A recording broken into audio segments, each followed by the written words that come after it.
Hello, welcome to another Escapement Show. I got JCB on my left, Hey but guys. maybe you're right. And we got Abdul R Watches down Hi, below. everybody. Hi Abdul. How you doing? How you been doing, guys? You've been well since the last 2 weeks? Yeah. Yeah, Yeah, well, yeah, really, yeah, well, mate. Yeah, I've been I was missing last fortnight.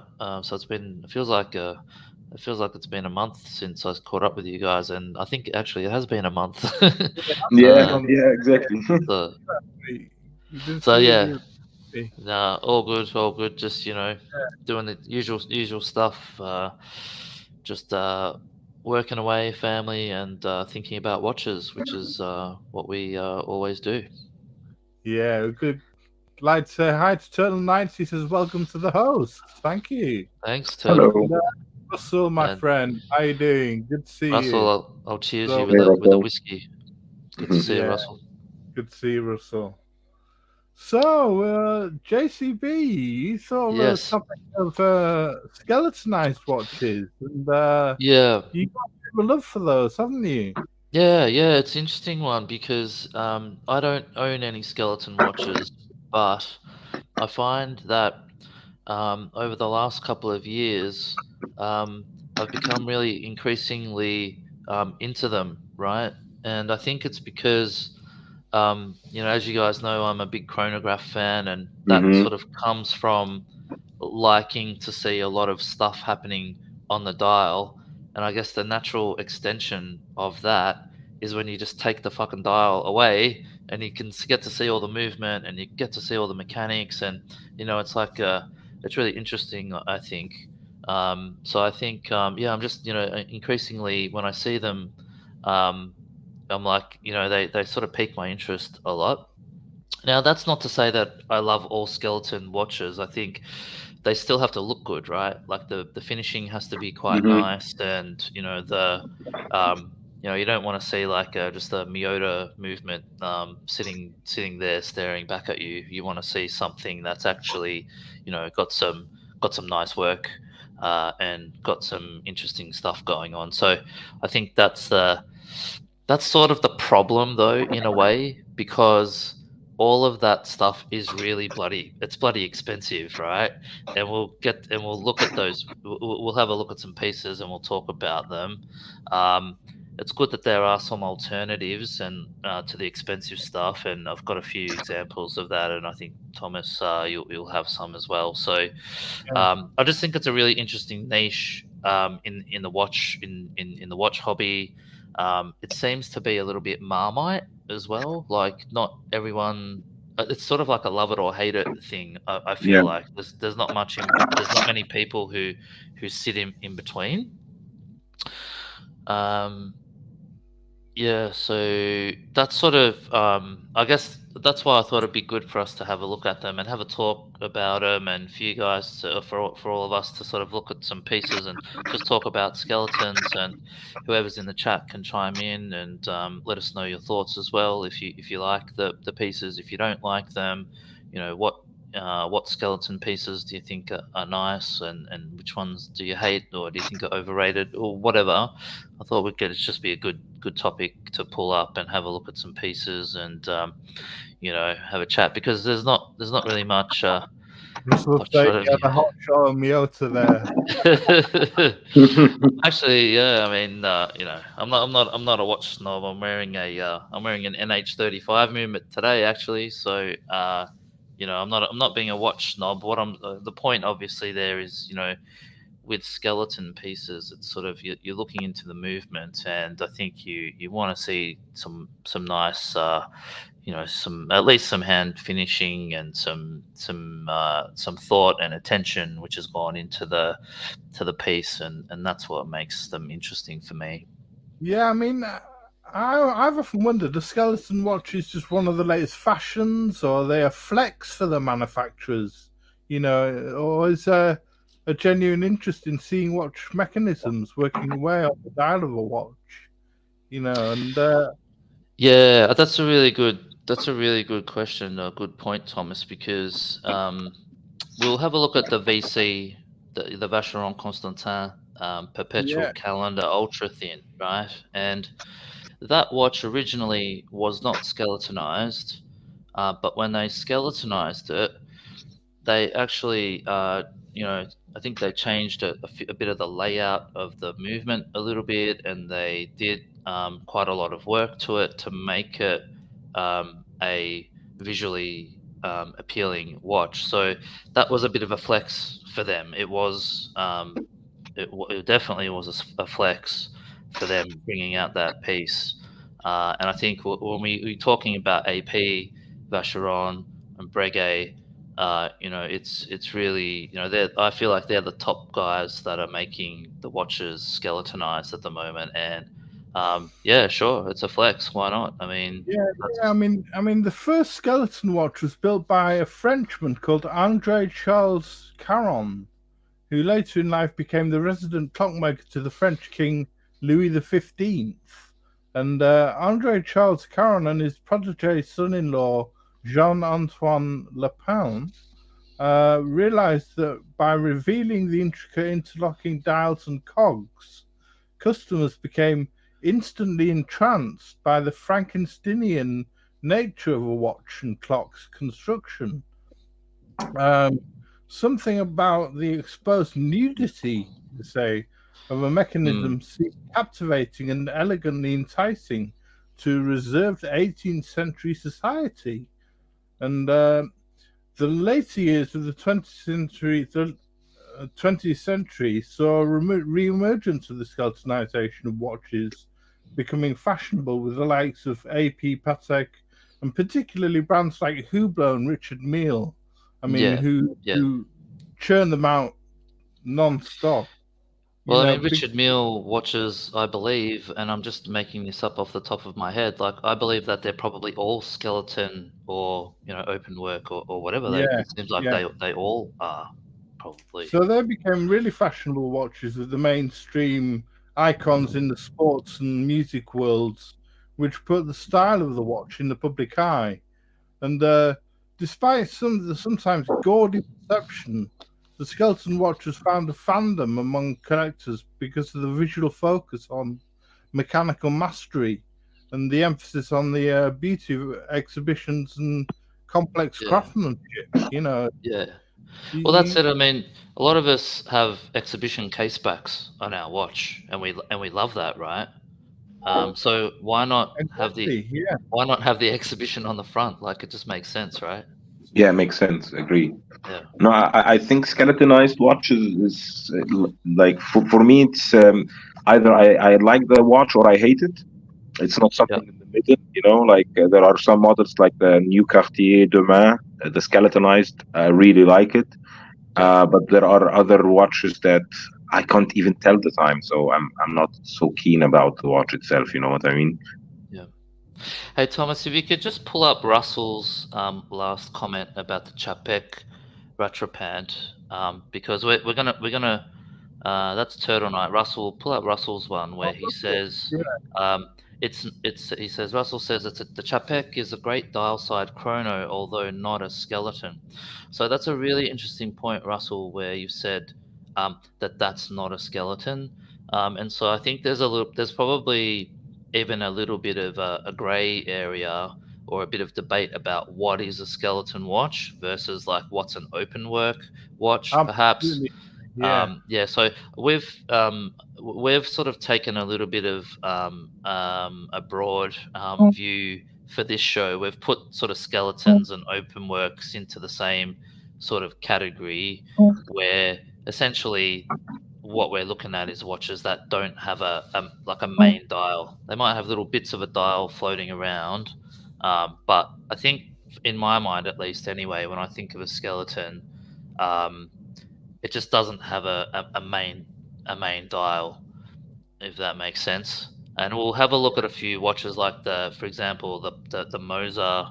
Let's take the Breguet Tradition, for example. We'll have a look at Exactly. those, right? Yeah. Where there is a little dial, there is a small dial for the actual time, but the rest of the rest of the watch face is open, right?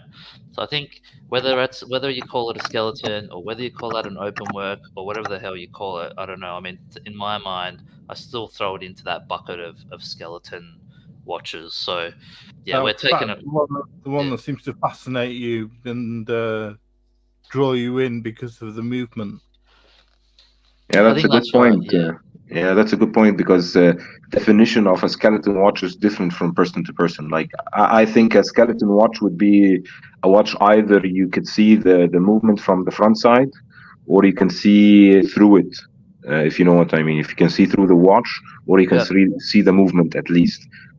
Yep. Like I would argue that the Breguet 7277, I think, the one with the dial is integrated in the movement in the case and everything. That's for me a skeleton watch because you can see the movement, you can see the Yeah. open work. But other watches that you cannot even see, you can see only the balance wheel, or you can see maybe some bridges. Some people might argue, oh, okay, this is maybe an open works and not a skeleton. Yeah. Yeah, that's what I was getting at, Yeah. Abdul, where it's like it's not just having that little bit of the balance wheel showing. It's basically the main part of the dial is missing. So you might have a like a little bit of dial, but generally the whole dial is not there. Like that's sort of for me Yeah. at least. That's sort of what I'm thinking when I think of skeletons. Well, take us away on your odyssey of Yeah, no problem. I'll share my screen and we can have a look at some pieces. So I think as I was mentioning before, I feel like AP is really sort of the brand that you think of at the moment, at least for me anyway. They're sort of leading the charge with skeletonization. And you can sort of just see. I just typed in. I searched for skeleton on the website, and this is what comes up. So you've got obviously, these a are all lot. Roy. Yeah, there's a lot, but some of them are just sort of variations on the same theme. So you've got the double balance open wheel. We all know that watch, which comes in stainless steel and it comes in ceramic as well, right? But then you can see all these, that you can see it's the same watch basically in different finishes. Um, this one's an interesting one here, the jumbo extra thin open worked, which is a bit Well, different. just pick out one of these. Just highlight one of these so I can see a bit bigger. Okay, so the one that I really like out of all of these ones, this is sort of to me the one at the top of the tree. Sorry, this picture is not coming up too well. Sorry guys. I'm just going to try and get this to be a bit bigger. Bear with me a sec. Alright, so the ceramic skeleton. This watch is, to me, this is the sort of one that it came out quite a few years ago, and it just blew me away when I saw it. I think this is probably one of the ones that really kickstarted my love of skeletons, really. Um, just everything about this piece coming together, to me, it symbolizes the very, very top of AP watchmaking. You get the ceramic, the beautiful brushed ceramic work, and then you've got the perpetual calendar, full skeletonized um, on this dial. So it's just a really, really cool, innovative piece. And I'm pretty sure it's safe to say that this is probably the most sought after AP piece. I think so. It's just an amazing piece. You can see all the ceramic there, but I mean, look at that. I believe, and I might just be making up the numbers, but they're trading for insane money, like half a million, maybe 600,000 is what is about what the market price is. So just sort of goes to show that the sort of the demand for this watch. It's just a beautiful watch, I think. So this was sort of one that when it came out, that sort of got me really hooked into the whole skeletonization I think of I might be able watches. to bring up a bigger picture. Just bear with me. Yeah, no worries. Is that the one? No, No, this is the that's the so steel, right? yeah, this is a steel. This is just a three-hander, Hmm. double balance wheel, open worked. Um, but this is just another. This one came out before the perpetual, and this was actually one of the ones that when you think of AP skeletons, most people probably think of this one, which is basically it's just the Royal Oak, a skeletonized version Yeah. of the Royal Oak. Right. You know, the sort of the three-hander. But yeah, another beautiful watch and very very in demand, very sought after piece. So yeah, I think that's sort of AP. I'll show you what I wanted to just show you guys was that to sort of understand AP skeletons, sort of where they're at now. It's good to um, have a look back at AP's history in perpetual calendars because not many people know or realize or keep in mind that AP were really pioneers in the perpetual calendar scene. So they're not quite as I mean, I think they probably were doing it around the same time as Patek were doing it as well. Russell's just got a comment about the last Yeah. watch. He says, personally, he has a problem with any of the watches that make reading time hard. He says So that AP looks a mess. yeah, So yeah, yeah, fair enough. that is a contentious issue with skeletonized watches, Russell. Yep. I do agree. I do agree there. You've got to get the handset right, and you've got to Yep. get the contrast right against the skeletonization. And some can do it, some can't. Yeah. And So you can see this AP. This is sort of they were skeletonizing perpetual calendars back in the 80s. So this came out in about 82. This piece. So they were making they call them Quantième Perpetuel. They were making those. We'll just call them QPs for short. Since about 1955. For the wrist, they were making pocket watch QPs for a long time before that, back into the 1800s. But here we see the sort of the first skeletonized AP QP coming out in about 1980, 82, something like that. And then they started putting them into the Royal Oaks, you know, since that time. So yeah, just a little bit of history there, and sort of, you know, obviously leading us up to now where we get to in the current day with the AP skeletons. So I think they're pretty cool. So we had a look at those. Let's go over to Vacheron. We've got here. This is the Vacheron. Sort of Vacheron's version of their skeletonized perpetual calendar, which came out, I'm going to say 2020 was when they came out with their skeletonized version. So they haven't really been doing it for that long. Obviously, not as long as AP, but I think when they did it here, they just knocked it out of the park. Really, really beautiful watch. Um, yeah, this one is one of those ones there where it's so people have sort of said about the hands. It might be a bit hard to see them, but yeah, I think it's really cool. Really, just a really beautiful watch. Um, so that's the Vacheron.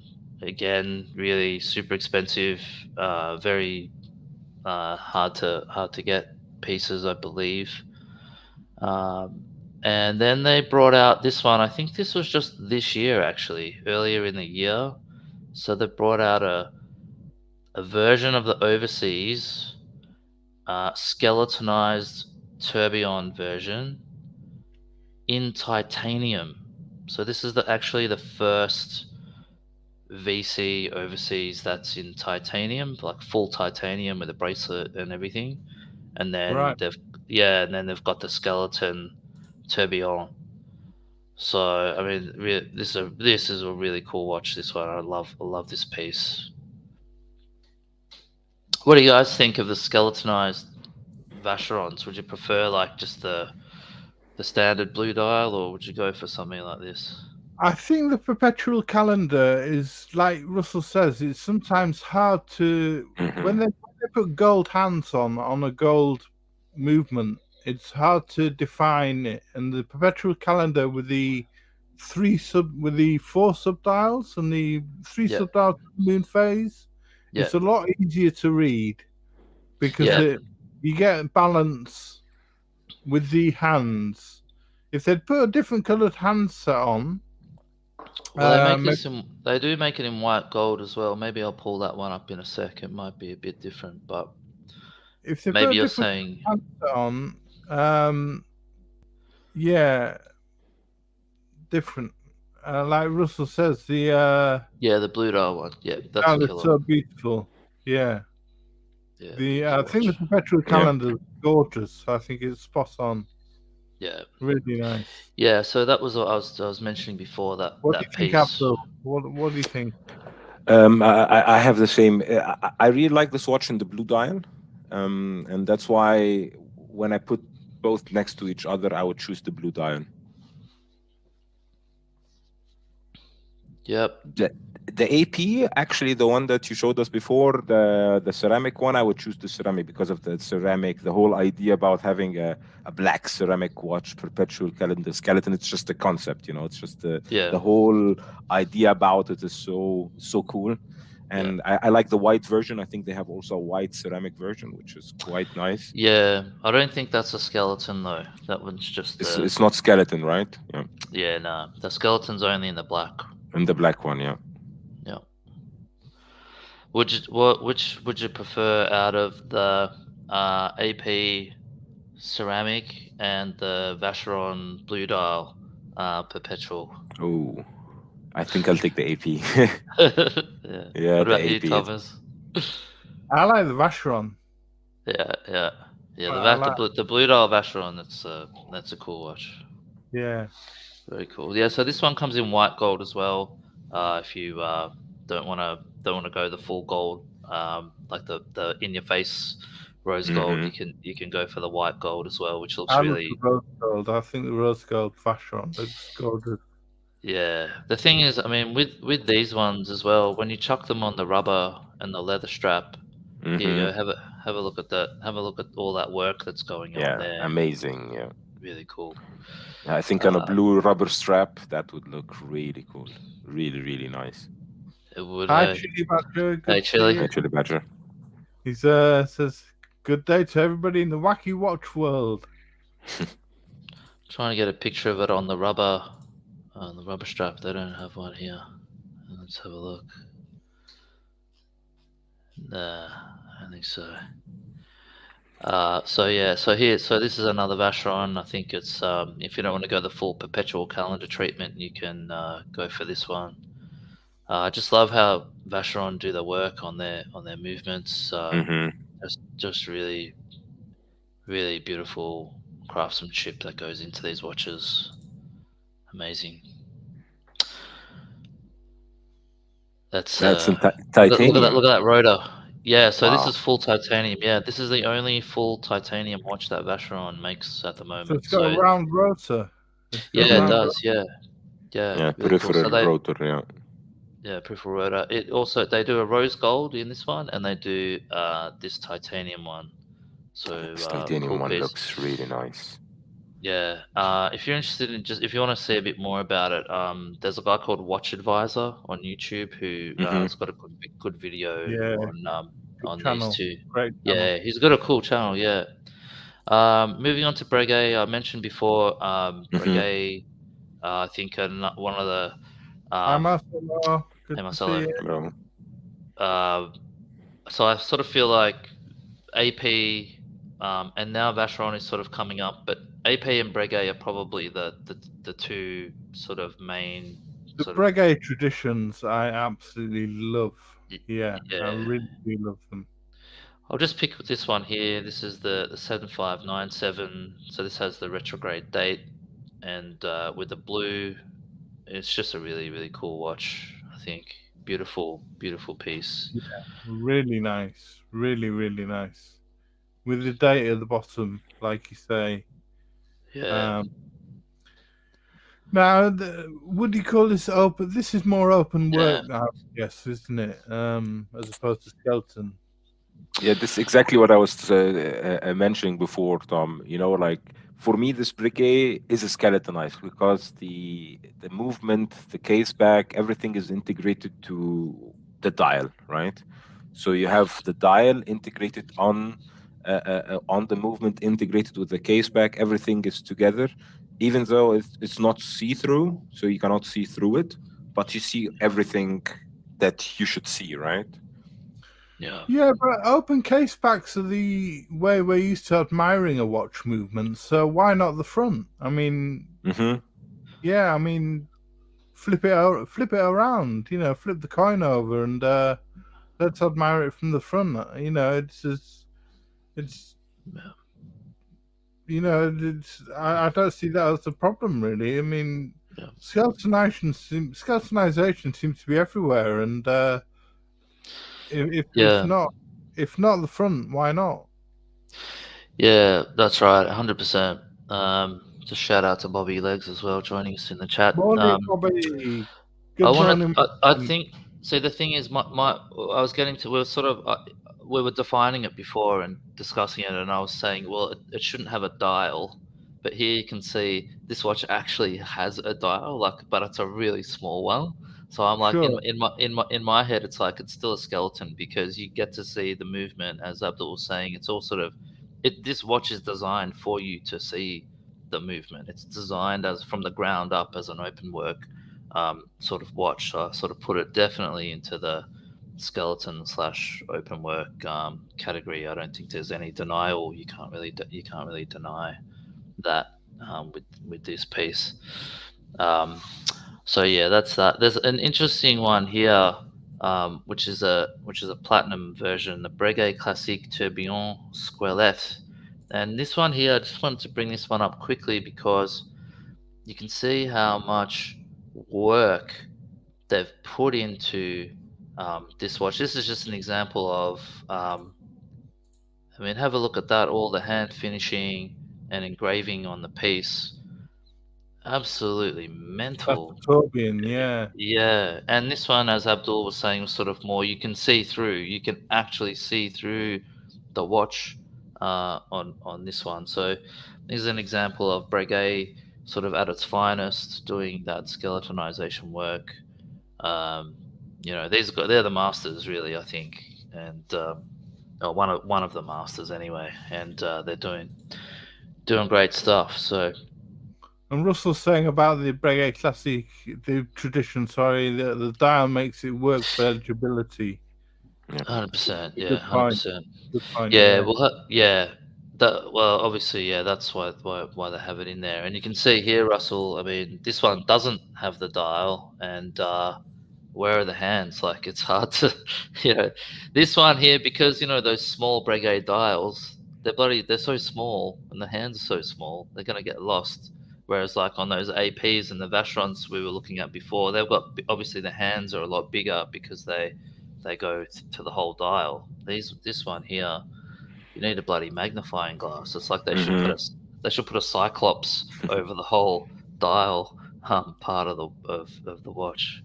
But yeah, pretty amazing nonetheless from Breguet. So I think we've sort of had a look at some of the heavyweight guys, and the problem, as I was saying before, is that this stuff's just too expensive for us, and it's not available. Generally, obviously, guys like Russell could maybe get their hands on some of that stuff, but mere mortals like us, it's we can't get ceramic APs and all that sort of stuff. So I've got some alternatives. Here's a Chrono Swiss Opus chronograph. This will sort of run you about, I think the list is maybe about 10 to 12,000 USD, something in that ballpark, as opposed to like the hundreds of thousands that you'd be looking at. And I think this watch is cool because if you're sort of, if you go, let's go back to this AP here. This is the sort of the AP QP. Yeah, you can sort of see what's really cool about this watch. What makes it for me is having the subdials on the watch. It's really just a cool thing about having a skeleton with subdials, something that just looks really cool. And here, this watch to me sort of gives you that feel of that original AP in the way it's set up. Although it's a chronograph and not a QP, it's got the four subdial layout, which is pretty cool. So obviously the other subdial here, in addition to a chronograph, is a date wheel. So you've got your 30-minute counter running seconds, and you've got your 12-hour counter for the chronograph. So I think it's just a really cool piece. Chrono Swiss, I don't really know much about them. I haven't really had a play with them before, but I know that they're they're pretty well respected brand, and they make some pretty cool watches. So I mean, skeletonization may have been a way of showing the highest complication of a watch in the past, but it's and it may have been to provide variety from just boring dials, but everyone seems to be bringing out a skeletonized watch of some sort in the range now. I mean, as you say, it's not just for high-end brands. Everyone can do it now. I mean, you're even getting high-end micro brands, high-end to micro brands, bringing out skeletonized watches, which is a good thing, I think. Yeah, definitely. And given the sort of 2-hour format of our show, we're not attempting to cover the full market, guys. We've just sort of picked out some of the ones that we find interesting, or some of the ones that we really like. There's hey JJ. Hey JJ. There's a skeleton watch probably at every price point, really. If you're into them, you can go and have a look and do your research and go into those rabbit holes and every price point, check every them out. material as well. Every material, from ceramic to steel to tantalum to gold to all, So it's an interesting genre. Very interesting. 100%, yeah. So I've got a couple of other another alternative in that sort of on the leather strap sort of look. This is the Chronomaster Full Open, it's called, and this is a really cool watch. You're a big Zenith fan. Yeah, a mate of mine in a watch group in Melbourne actually has one of these, and whenever we catch up, I'm always grabbing it and putting it on my wrist. It's just a really, really cool watch. Not going to break the bank. It's obviously got the great the revered El Primero chronograph movement in a 30. This is a 38 mil watch, so it's not a huge watch. It is a little bit thick. I think it's about 14 point something, which is a couple of mil thicker than your average El Primero cased up watch. But it's nonetheless that's probably my only gripe with this one. But obviously, for the price point, it's pretty hard to beat this watch. Done really well. I think the skeletonization on the watch. Cool date display here. You can see that here, the arrow. That's really cool. Yeah, that is cool. Yeah, really cool. They've got like a red. It's almost like it's a there's something in there, like a little red piece. Maybe a red ruby or something. Yeah. Hey, pocket watch. Hey, pocket watch. Yeah. So nice alternative to the big boy skeleton watches. Another one from Zenith I'm going to pull up here is the Skyline skeleton. So sorry, this is the Phi Skyline skeleton.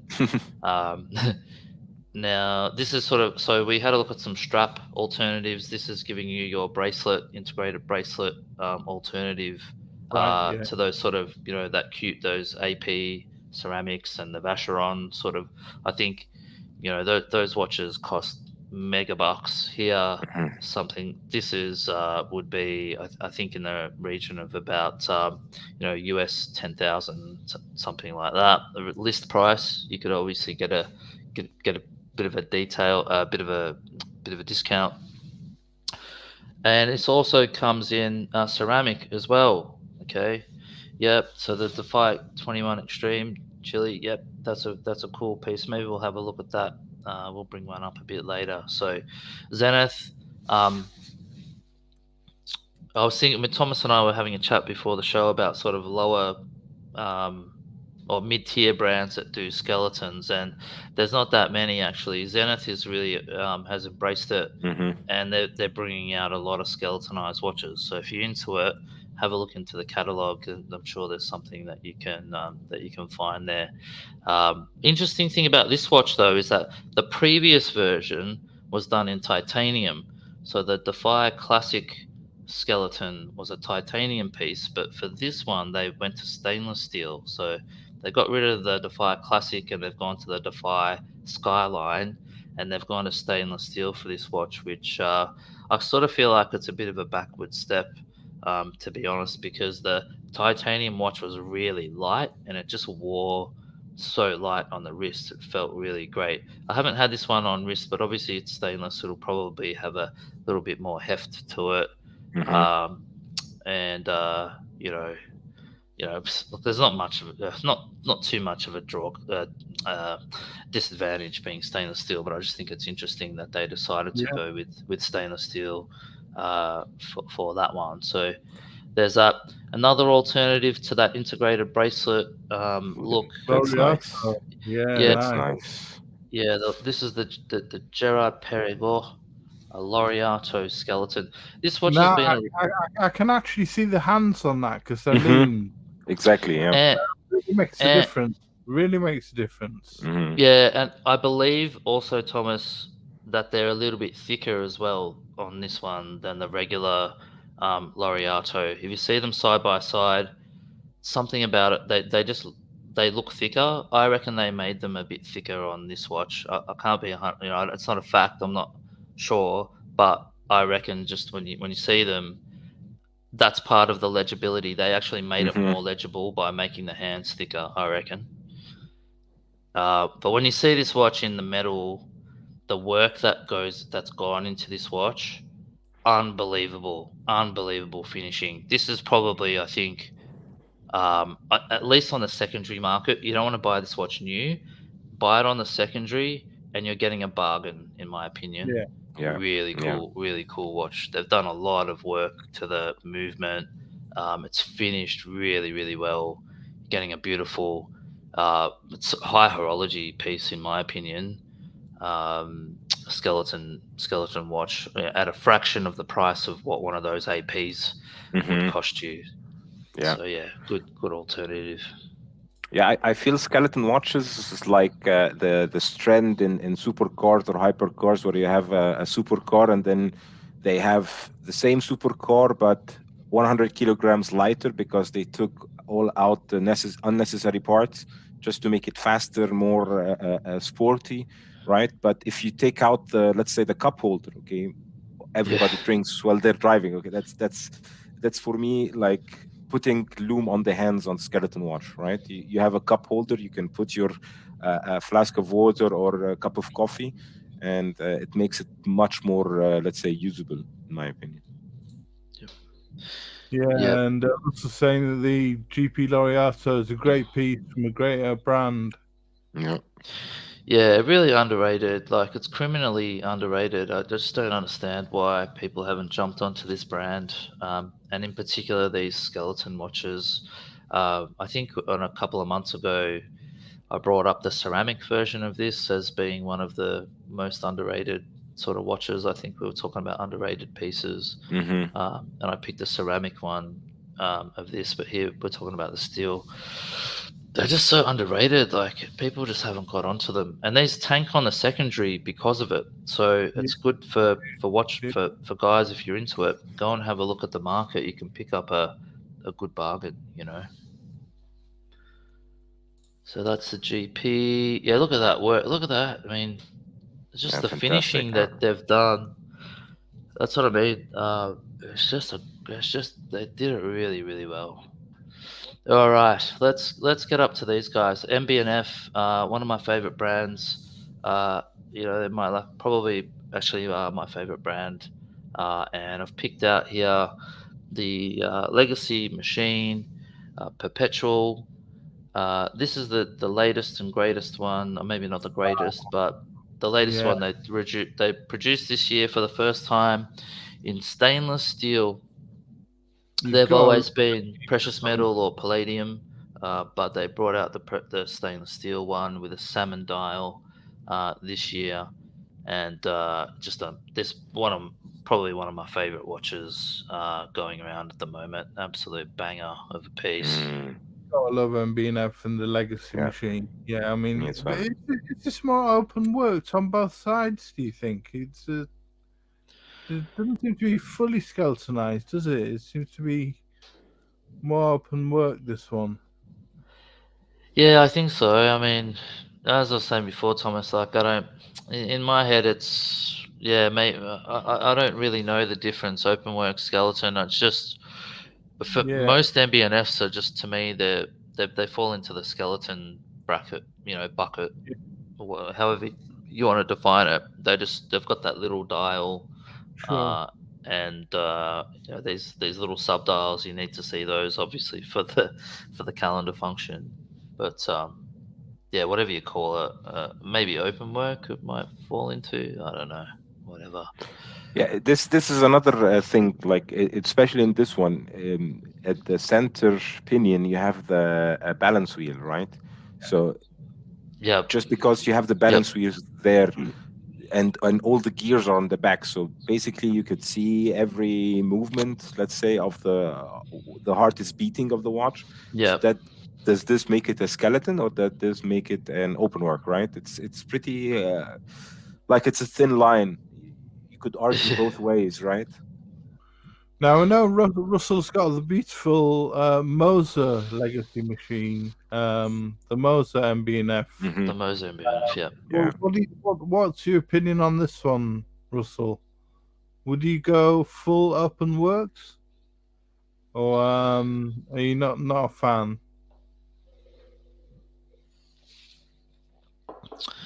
This watch, when I look at these things, I just think, like, you could just stare at, if you had that on your wrist, you could just stare at it for hours. It's just, it's actually more like it's an art piece. It's an artwork. Absolutely, the way they've layered it, and there's so much going on. Like you say, they've layered it. You got the balance wheel hanging. Russell's not a fan. No. He's taking the piss. Surely, come on. Fair enough. How could you not be a fan? He's got a beautiful one with a beautiful dial, and I mean, there's different elements that we appreciate in watches. I mean, you can be a dial person, you can be a movement person, you can be a case person, you can be different things that we appreciate in watches. And I mean, skeletonization is part of the movement appreciation, I think, isn't it? It's an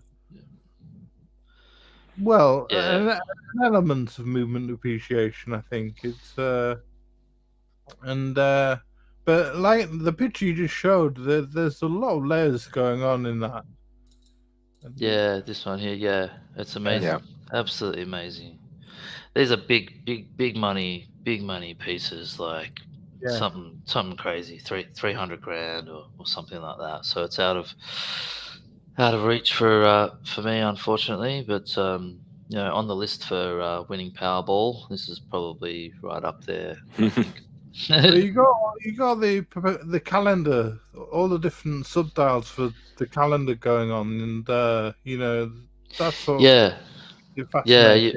And then I like how they've done symmetrically. They've done the leap year indicator down here, and they've done the power reserve indicator as well over there. So really, really cool. They've got the design. An Irish guy is responsible for this, by the name of I think Stephen McDonnell, who works with MB&F on a lot of the watches. Yeah.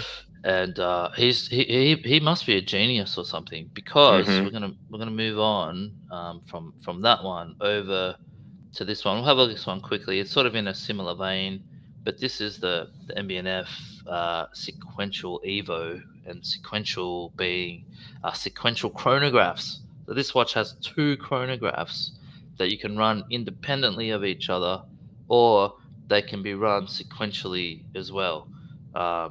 So we could probably do a whole show just on this watch, like how cool it is and how technical it is of a watch. But this guy Stephen McDonald must be some sort of bloody genius or something. The way he comes, this is a totally new movement. No one has come up with this before. There's a total innovation. You know, amazing stuff from MB&F, I think. So really cool piece, really complicated. Obviously, you know, look, and the time is at the bottom. It's just like an afterthought. It's like we're just gonna chuck the time in as well. So yeah, pretty cool. It's like a weekend work. Oh, we forgot where to put the time. I just put it at 6 o'clock. Nobody will notice. Just chuck it to whatever. I mean, that is a fascinating one with the double chronograph, and I can show you another one quickly, which is the Cyrus Klepis dice. This is a sort of skeleton one which has a double chronograph. It has one hand at the top and 1 second hand at the top, and 1 second hand, a blue one at the bottom. And wow, okay. Trigger them separately. One at the left pusher and one at the right pusher, and so you can time two things again. It's a dual chronograph. Oh, and you can see even over on the minutes on the minute counter, like the 30-minute counter on the right, they've got the same setup there with the blue and the separate hands there as well, which is pretty cool. They even colored the stop go chronograph mechanism in blue and red, like for the red part at the 12 o'clock and at the 6 o'clock. Yeah. Made by Jean-Francois Mochon, and this is his company, one of his companies. Yeah, but cool. Yeah, they sponsor Haas, I think, in Formula One. Really? Yeah. So yeah, we'll have I mean, MB&F just doing crazy stuff. This is one that you suggested, Thomas. This is the HM9 Sapphire Vision. I mean, what? Good to see you. Hey, Kevin. Look, wow.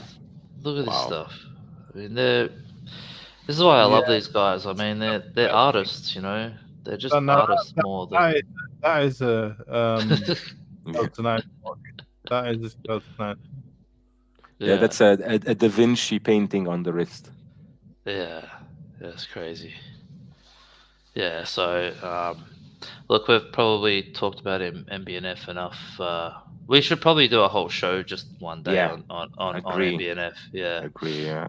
Let's go into your neck of the woods, Abdul. The La Chute Original. This is the Senator Moon Phase skeleton.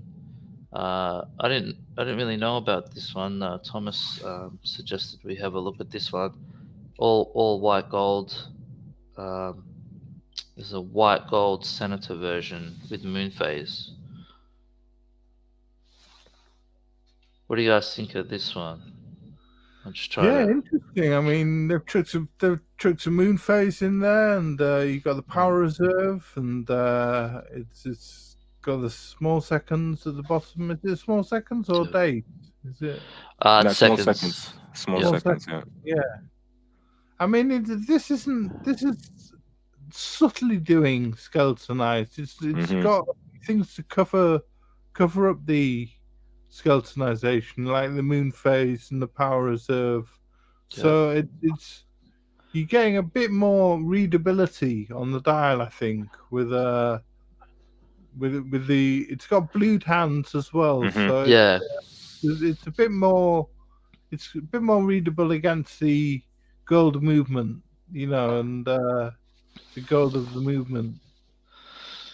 Yeah, it's kind of a skeletonized light, you know, like a light version of skeletonization, right? Yeah. Yeah, Glashütte makes amazing watches. Definitely a big proponent of German watches, and Glashütte makes amazing ones. And if you buy it used, you get really good deals as well. Absolutely, yeah. One of the most underrated brands, 100%. when you've got them in your hand and you see the quality and you've got them on your wrist, they're amazing. Really, really great brand. A lot of time for Glashütte. All right, let's move on. I thought we'd have a look at this Beauvais. Beauvais is a brand that they're in the stratosphere in terms of price, but they do a lot of skeleton work. They do a lot of open work on their watches. This is just an interesting watch here. This is the Recital 23 with a trip. This has got a triple time zones. So it's actually got 3 time zones. So you've got your your main time, but then you've got on your left you've got 1 time zone, and on the right you've got another dual moon phase as well. I believe this is here. So yeah, just an interesting piece. I think like a true GMT that can read 3 times. Yeah. Yeah, and you can set it there. Yeah, so it shows you your city that you're in there. Just a really cool piece, I think. It's almost transitioning to world time. Nearly. Yeah, nearly. Yeah, because you can really put your home time and then travel anywhere, and then you have a meeting, let's say, with people from some place else in the world. You can just set the time, and then you have your time, the meeting's time, and the meeting from the people's time. So it's really, really complex, really cool. I like the way that you can put the cities on. Yeah, that's great. That's what I thought was cool about this one. Novel feature. That's a really novel feature. I don't know what you guys think of Beauvais. I love Beauvais. Me too. Okay. Yeah. Really, really cool brand. Just unattainable. Just a little bit out of our price range. Out of the price range. A couple of thousand. That's all. A couple of zeros. This is not the usual Amadeo format, is it? Where you can have the pocket watch and the table clock. This is actually a proper real wristwatch from them. That's why I brought this one up, because a lot of people don't like Beauvais because they have the pocket watch setup.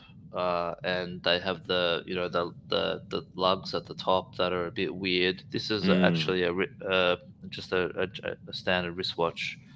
So this is why I thought we'd have a look at this one. Interesting piece from Beauvais. Look at that! Boom! Oh, boom! Yeah, really nice.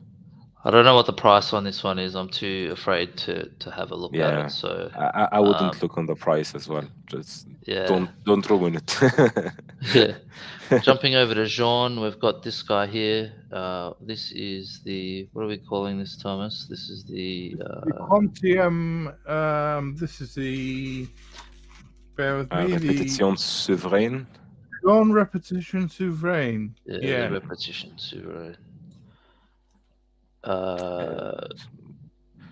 There is a nudge on the 10 o'clock, so that's a minute repeater, right?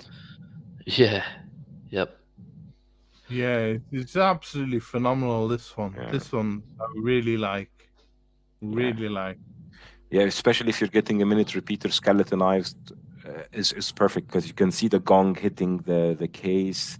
Yeah, and you can watch the watch. You can watch it actually when it's telling you the time. So it's really, really cool, and it's really legible as well. So the idea about having a skeleton watch that's not legible here, it's perfectly legible.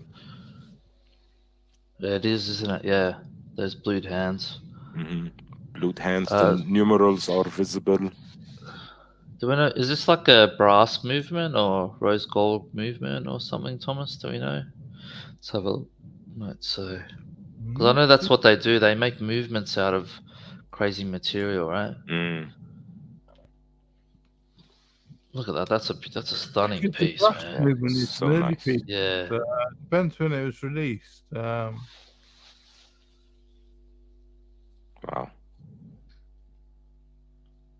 Yeah, really, really cool.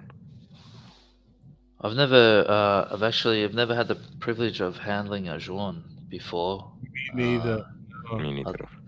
I'd love to have one on wrist because I always look at them and the case looks really nice. It just looks like Jeans are, from what I understand, are really thin, and I feel like they're just ergonomically, they just look really nice. They just look like they're made to sit on your wrist.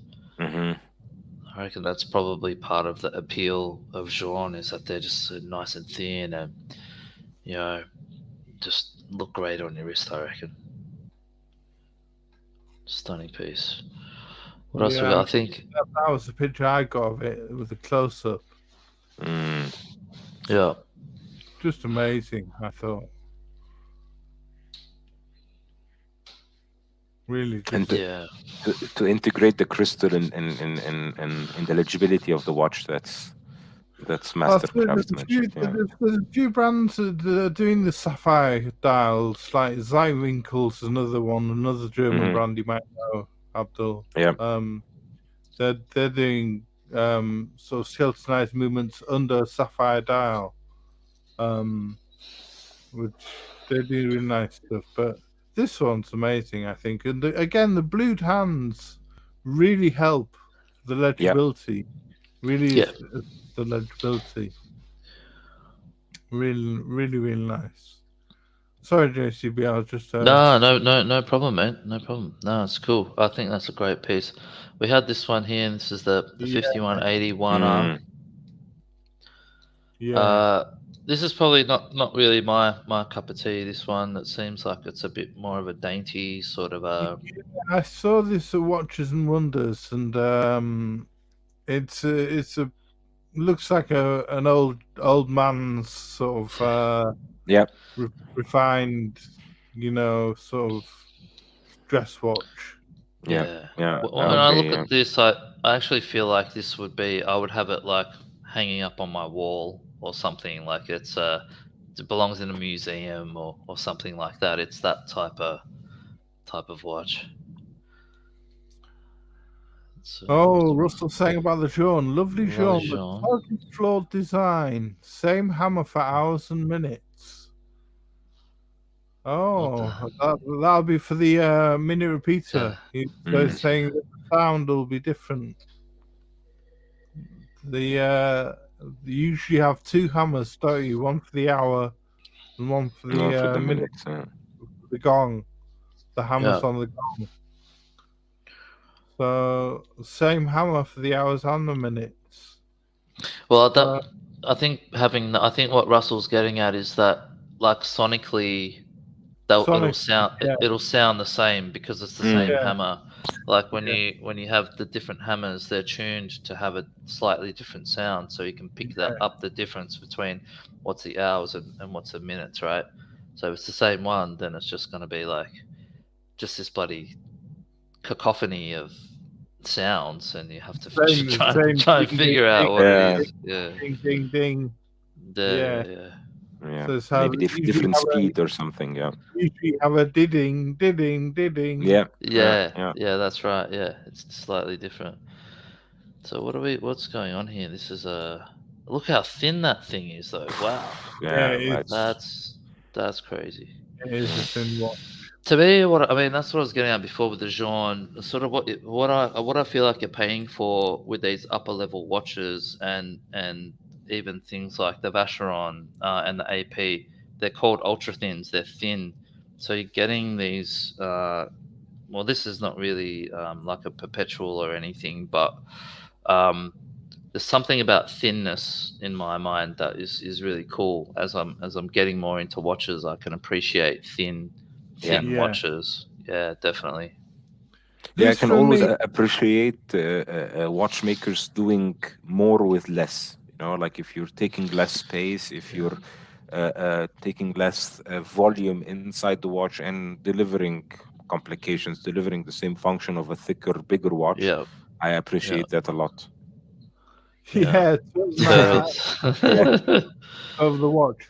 Me too. Yeah, I reckon me too. Yeah. Me too. Yeah. I mean, for me, this is Patek flexing.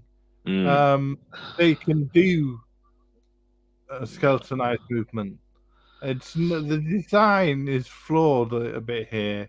Well, no, it's not flawed. It's a design for a certain person. Yeah, It's Yeah. True. Yes. not fraud. It's a design that they've conjured up, but it's more for something from the 80s for me, Mm. or Yeah, maybe early I'm 70s. thinking Mexican drug cartel lord. Yeah, Yeah, going into Yeah. retirement. Yeah. Maybe we'll move on from the Patek. Let's get into Chapek. Ooh. Chapek is Wow. they're I really like Chapek Yeah. as a brand. I'm not a massive Antarctic fan, but if you go and have a look at their website, they've got a lot of watches on there, particularly the chronographs. Are really nice for me. I'm a chronograph guy, so I really dig the chronographs. But Chapek, so I really like what they do. A lot of people don't like them because they feel like it's a it's a Phoenix brand and they don't really make anything in house. They get everything made for them and all that sort of stuff. But who gives a shit? They're producing amazing watches. Like to me, I really like them. And Yeah, I mean, we talked a couple of those comments about the Chapek Rattrapant early on, and people were debating whether it's a skeleton watch or an open works watch, and but I love them myself. I mean, I've seen this watch, and it's a gorgeous watch. It's a beautiful to look at, and really did captivate me. And I love the Antarctique as a style of watch, and I loved it. I really did like this style. Just had to say hi to my friend, our friend Y2K. Y2K. He's just saying, wishing my dearest panelists Cheers, buddy. a great job. I'm doing final packing and checks. We're flying off to visit my family for 2 weeks. Happy holidays, Y2K. Safe Hope travels, you have a buddy. safe journey, my friend. Yeah, and we hope to have you back soon. Hopefully you can join us next week, next fortnight, buddy, and safe travels. Yeah, Hope you're well, mate. So the Antarctique. Thomas, go on. Tell us what you think about it. I've seen the Antarctique Watches and Wonders, and I saw this very watch, and it was stunning. I thought it was amazing to look at, and just a lovely design, just a really nice design. I mean, I studied it for quite a while, and the split second Rattrapant, it's just fascinating. Yeah, very cool watch. Really cool. Let's have a look here. Let's have a look. Let me see. No. Oh, there we go. So this is the ice blue. They call it the ice blue. I think this one was released maybe a couple of months ago. Where you get this smoky blue finishing that they've put on it. A really cool watch. Yeah, I like it a lot. And then just maybe, I don't know, what was this, like a Watches and Wonders release, I think? So they skeletonized the Antarctique, just is it a two-hander or a three-hander? The regular Antarctique is a three-hander, I think. Three-hander, yeah. Yeah, and here, look at that. They've made it a small seconds now, which is really cool, I think. Yeah. So really cool. The thing about the Antarctique, I think, that people really like is that, again, it's thin. It's really thin. So I think it wears really well. And it's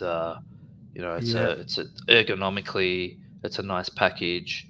And you're getting something unique. You're not just another dude that's wearing a Royal Oak or wearing a Vacheron or something. It's you got that little bit of distinction, I think, with the Antarctique. Yeah, Chapek did great stuff, and they've got that nice integrated bracelet, which is their own design, their own unique design, and like you say, they're a bit thin, but they've got to expand their catalog, and why not do a skeletonized watch? Why not move into skeletonization like everyone else? So it makes sense, and I love the way they've done the sub-seconds. I'm It's a big cool, isn't it? Yeah. fan of seconds because I've got a Panerai myself, and I love the fact that they've got sub-seconds at 9 o'clock, and rather than the normal center seconds. Yeah.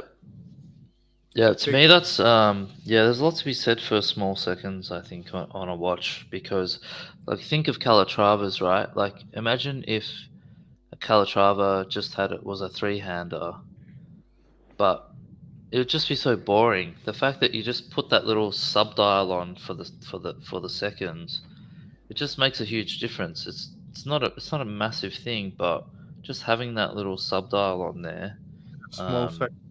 yeah, just something about it is just really cool.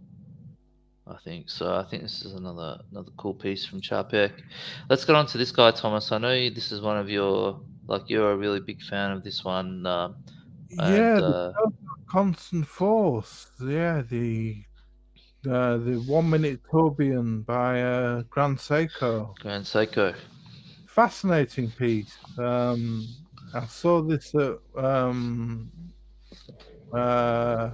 Watch Pro in London, Watch Pro Salon, and Grand Seiko had one of the few copies of it, versions of it that they had at the time, and fascinating looking piece. And this is true skeletonization. It's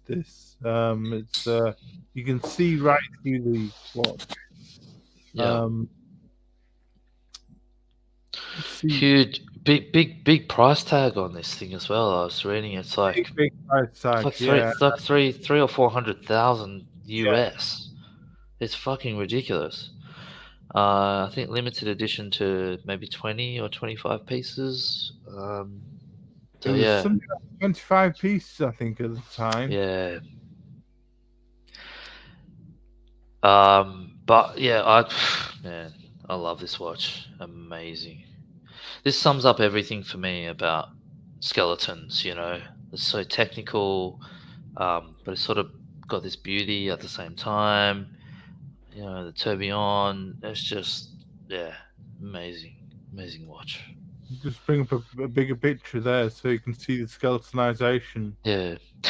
My only issue with the watch is actually the legibility as well.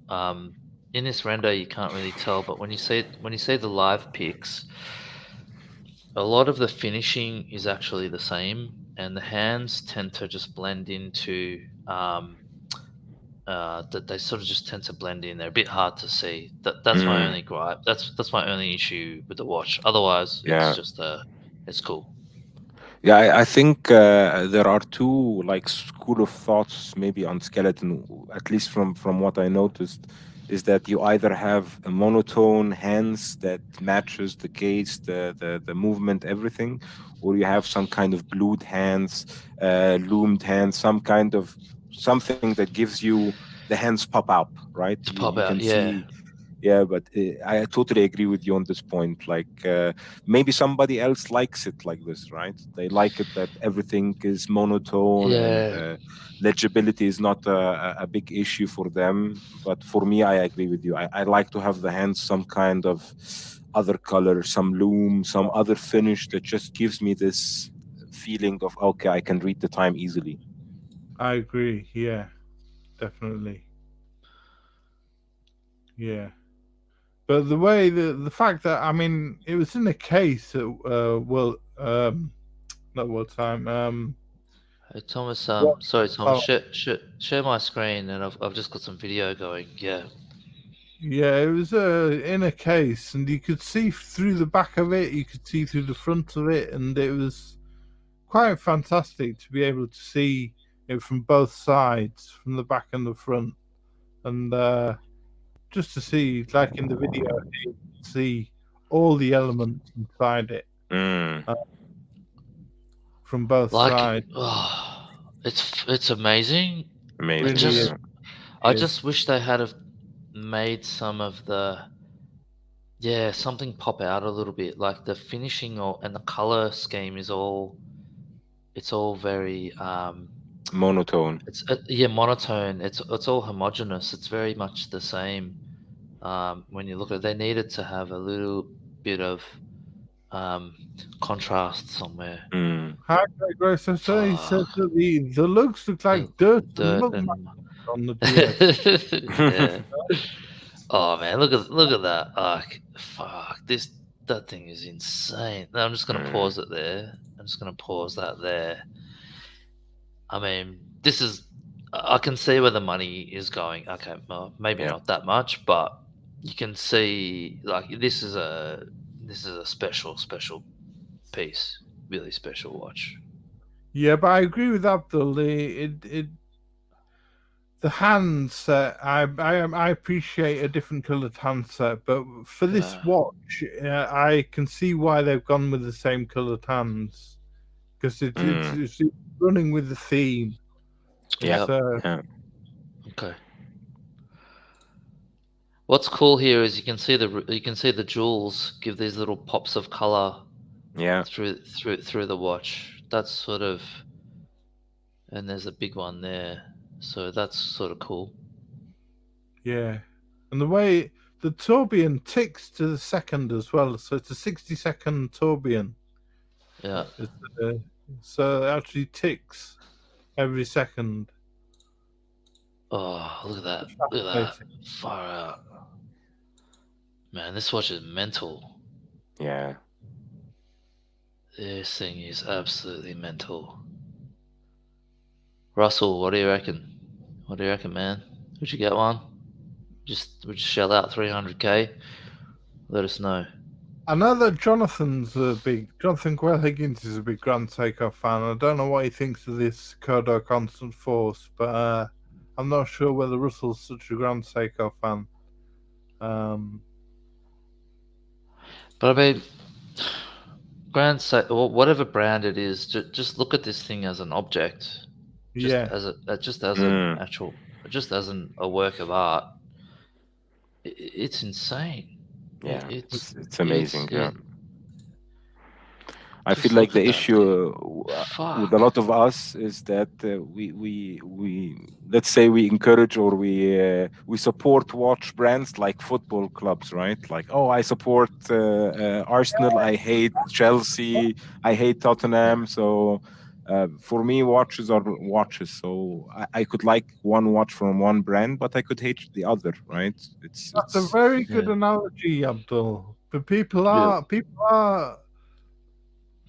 do side with brands like sports teams, don't they? You know, and they go with like, oh, I'm with Rolex, or I'm with Omega, or I'm with Grand Seiko, or I'm with, and I favor this brand more than another brand, you know, and I don't like the other brand because it's in competition with this brand, you know,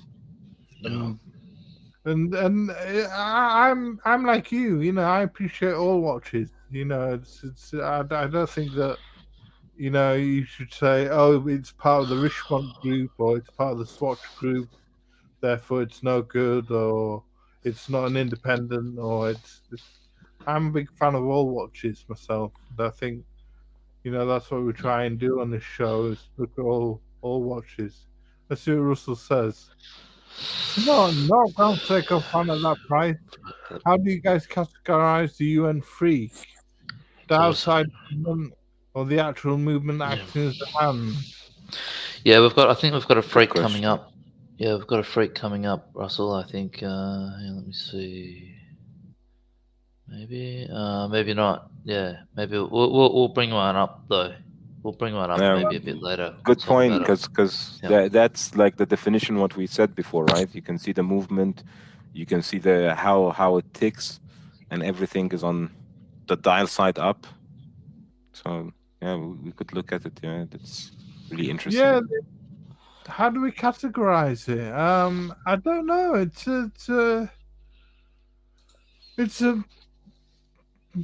a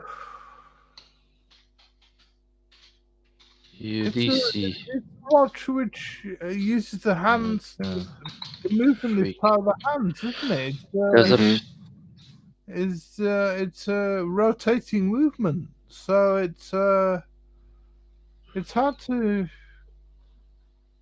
define. There isn't a watch really like it. Yeah. It's quite a unique watch, the Lucina Freak. I know you're a big UN fan. I'm a fan of the Freak. I think it's amazing. Me too.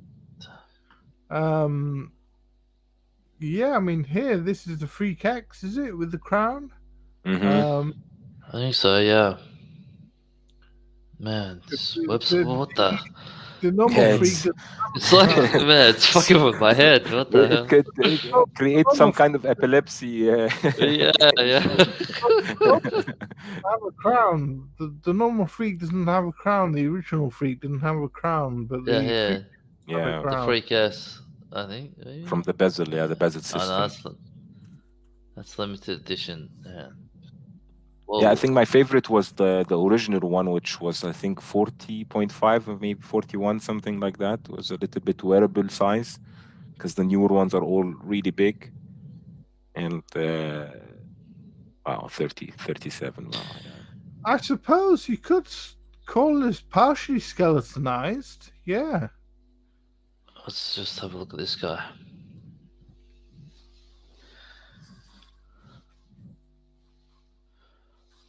Yeah, you can see the gears, you can see the balance wheel, you can see the watch ticking, let's say, and gears moving.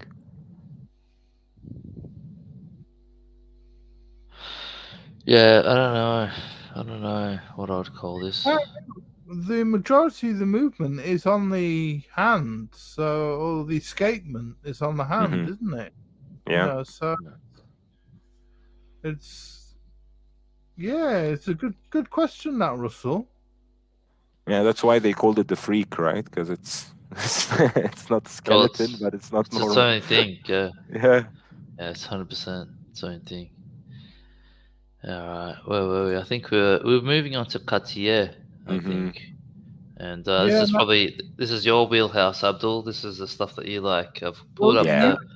So earlier that not many mid-tier brands do skeletonized watches, and here's a classic example of a mid-tier brand doing a skeletonized watch.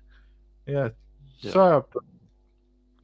No worries. I was just gonna say that exactly because Cartier has been doing really good work lately, and especially the new Dumont skeletonized is so good. It's so good, and I really like the Santos skeletonized as well. I'm a big fan of the Santos design and case shape, and I think they hit it out of the park with this one as well.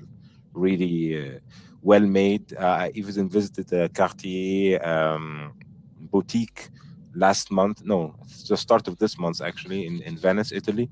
And I tried out the Santos skeleton, the new one. Really nice on the wrist. Just feels so good. Looks so nice. Definitely a little bit out of my price range at the moment because it was like around 32,000 euros. But still, amazing watch. Yeah, pretty cool. There's another. I've got this other one here. This this one here as well. The Santos Dumont. Now this has a what they call it, rotor, which is on an angle, I believe. A micro rotor on an angle with really cool design, and it looks just really nice. Really nice. The bottom left, yeah. Which one would you take? The yellow gold, the rose gold, or what's this one here? Maybe what's that? Platinum, maybe the titanium or white gold? I don't know. White gold, I thought. White gold, maybe. Yeah. I'll take the white gold. I like the one on the left, the original classic look. That sort of yeah, that's full on. Yeah, proper 1920s look, isn't it? So with the inlaid blue on the gold, on the yellow gold. It's got that. For me, that is a real Cartier look. Yeah, it's jewelry, it's fashion, it's watchmaking. It's embodies Cartier, that look for me. Agree. Yeah, I really like the love watch. I love Cartier. I think they're great. I think they do some lovely stuff. They're real sort of iconic fashion and jewelry brand. You know, that really come up with some amazing designs in the past. We've had the Cintre, we've had the Tank, we've had the Crashed, we've had the you could do a whole show on Cartier. Yeah, I think so.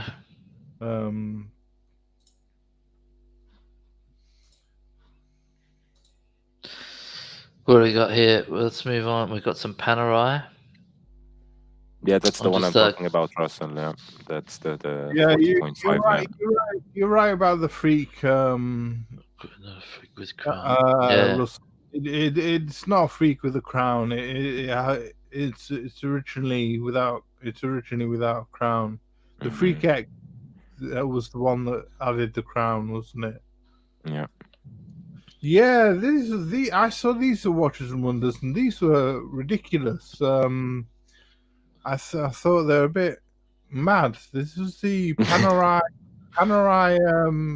Tourbillon minute repeater, and in the Radomir 1940 case.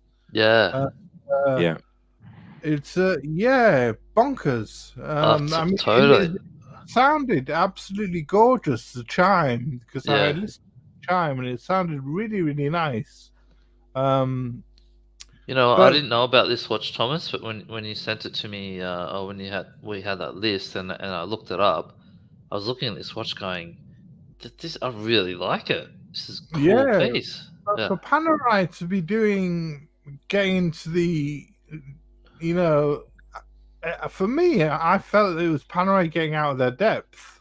You know, it was shooting above the waist. You know, shooting above for Panerai, and but it was amazing to hear that when I actually heard it. It was beautiful, but I imagine this will be going for an astronomical price, and look at that. Yeah, I was just gonna say, Tom, the same thing. When I saw the new releases from Panerai, the precious metals, perpetual calendar, minute repeater, tourbillon, I was like, is this Panerai that's doing this stuff? You know, like I'm accustomed to Panerai divers. Yeah, they're playing a little bit with the size, the shape, maybe a chronograph GMT, but a perpetual calendar or a minute repeater in a Panerai. To be honest, at first I thought they're crazy, but maybe in time it might be the right move for them to move upstream and try to sell their watches to different clientele. Who knows the right move? Only time will tell. But yeah, it's like at first I was like against it, like why should they do this? But now I'm thinking, why not? Like if you can do it, just try it out, do it, and if somebody likes these kind of watches, market will show it. You know, they will sell, or after a couple of years, Panerai will be selling them for 50% off. Then we know that it didn't work. Yeah, I mean it's a GMT as well. This one, it's they do another one called the Luminor L'Astronomo or something, which is a moon phase with equation of time and all sorts of things. But that's another skeletonized one in the Luminor case with the crown guard, and but yeah, I mean, it really took me aback that they were stepping into this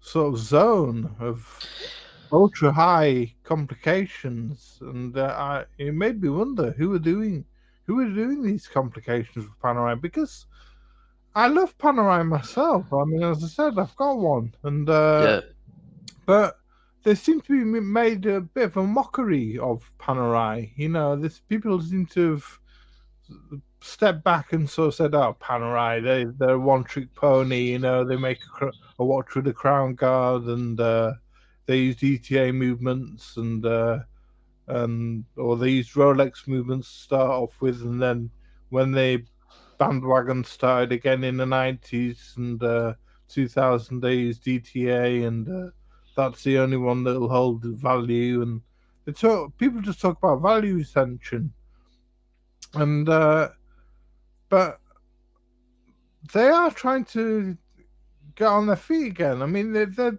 got a lot of gimmicks, Panerai. You know, they say, you know, you can get do experiences if you buy a watch, whereby you can go to the North Pole with a if you spend $70,000 or something on a watch, or $100,000 on a watch, you can get a trip to the North Pole, or you can go sailing on a yacht, or you can go racing in a car with a Formula One driver or something. But this was just a standalone watch, which seemed to be standing on its own as a complication, you know, and it amazed me that they'd gone for a skeletonized complication. Yeah, I totally agree with you, Tom. Like before, I really like the Luminor ATA standard Panerais, right? The let's say the older versions. That's for me the original Panerai. And what I hated about Panerai is that they used, let's say, off-the-shelf movements. They did some quick adjustments, let's say, and they said, "Oh, that's an in-house movement." Or when they sold like limited edition pieces that didn't have any finishing on the movement, like you can get a normal Unitas movement that it would be the same finishing. These stuff I didn't like about Panerai, but to be honest, now they've been trying a lot of different stuff. They tried putting their watches in different cases with lower, let's say, water resistant rating, thinner, to be more dressy. Failed miserably. And now they're trying this precious metal complicated way. So we'll just have to wait and see if the market reacts to it. But if this had, let's say, GLC on the movement on the dial, people would be like, "Wow, that's an amazing watch." Everybody will be talking about it, right? Absolutely, yeah. Like you say, Abdul, we'll just have to wait and see what happens over time. You know, will they be taken seriously, or will it be a failed, a flawed, you know, effort? Shall we move on, gentlemen? We'll bring it bring it back down to earth a little bit, or out into space, perhaps. With the Accutron. The Accutron Space View. Yeah. Do you know much? I love the Accutron. I mean, it's a quartz watch that's been to space, I believe, and I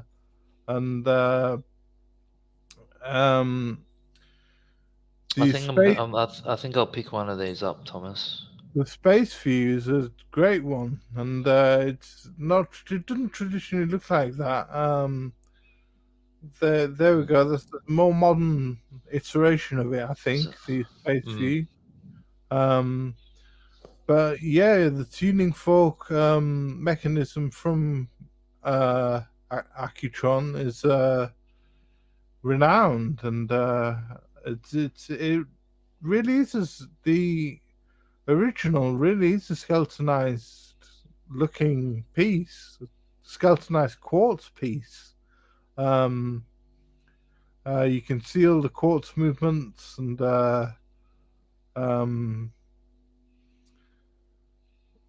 yeah, all the different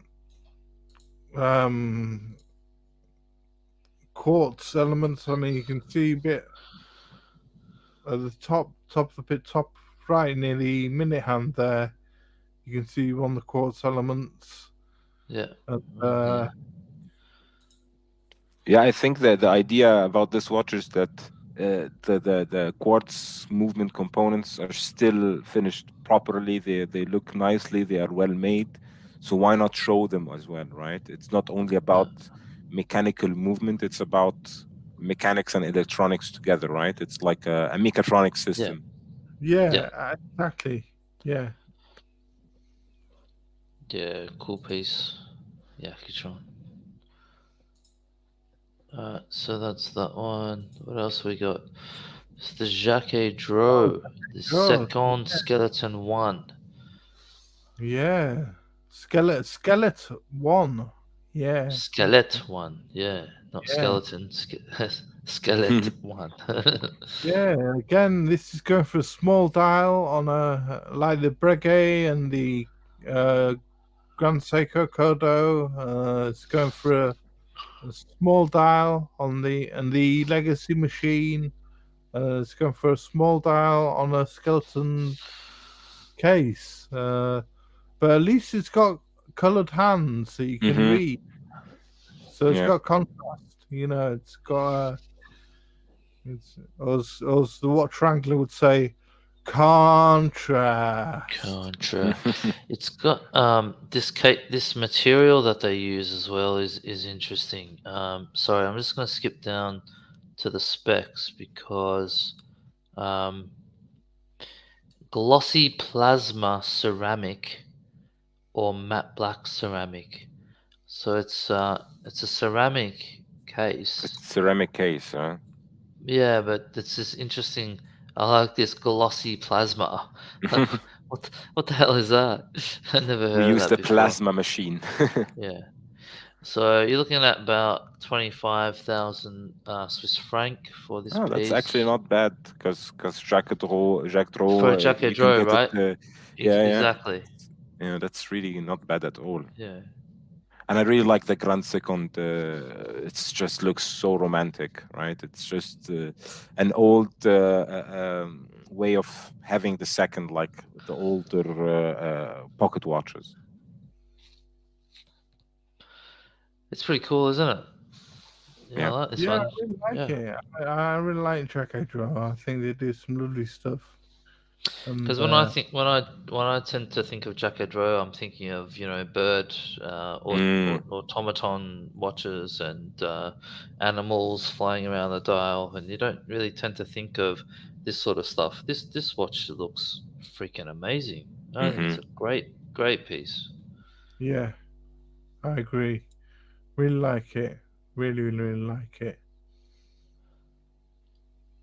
Well, it's just banging piece. All right, I'm just having a look at the time, fellas, and thought we sort of move on. This one was one of my favorite watches of the releases from last year. This is the Moser cylindrical tourbillon. Just a amazing watch from Moser.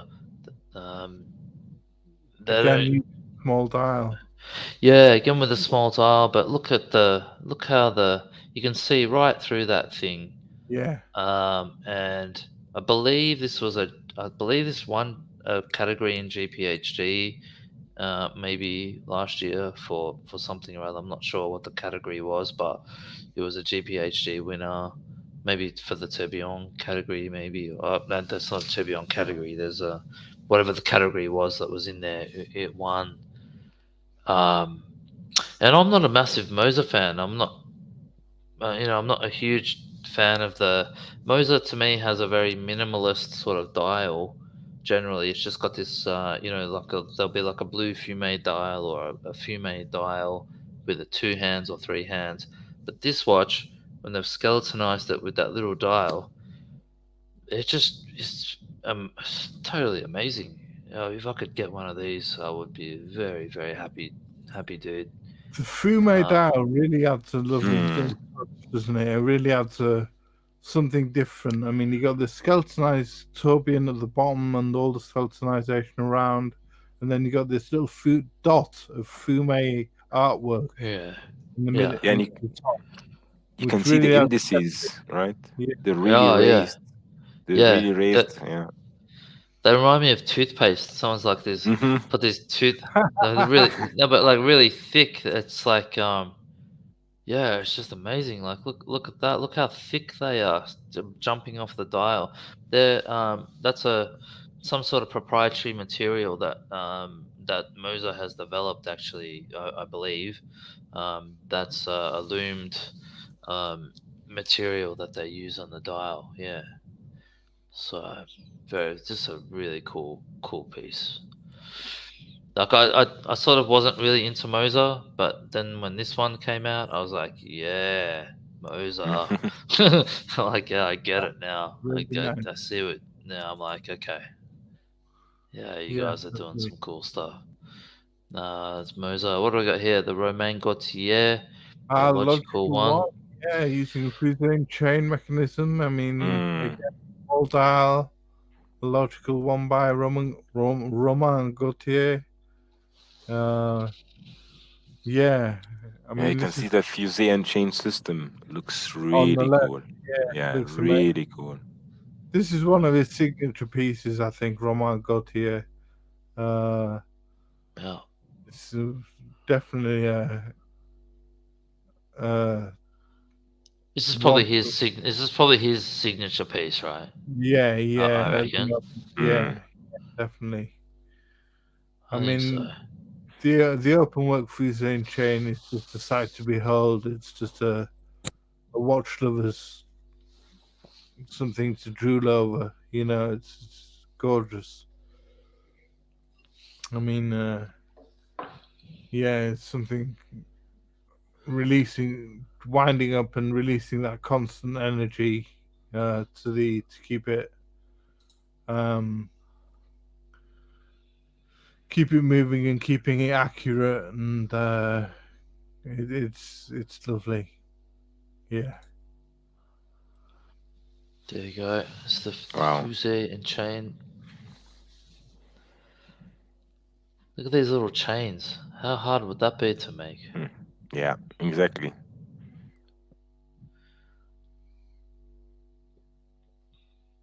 It's just fantastic. You know,